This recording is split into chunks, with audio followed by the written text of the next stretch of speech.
So, all of you know Paul is the life of the party, but I knew the work version of Paul first.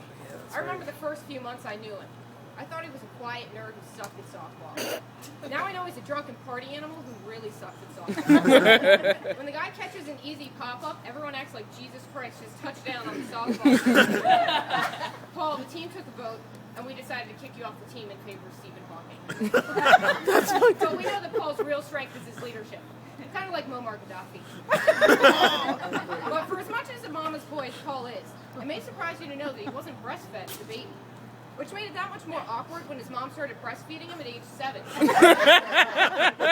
Now, on the silver anniversary of his breastfeeding, he's still just a growing boy who doesn't wash his hands and feet, doesn't know how to do laundry, and can't hit the inside of a toilet with a stream of piss, even on rare occasions he's actually sober.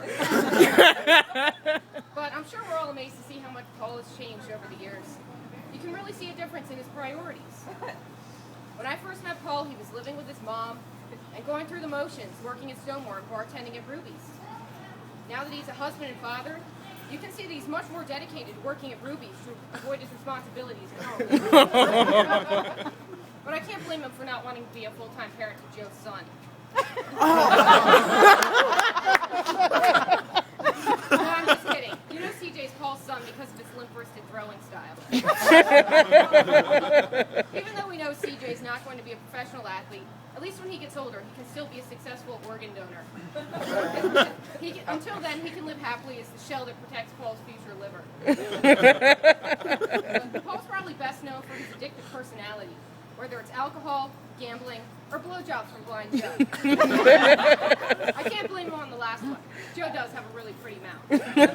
Too bad his asshole is more stretched out than Joan Rivers' face. I guess we can thank Tim and Ray as double team for that one. Speaking of stretched out, it's nice to see that Figgy can make it out tonight.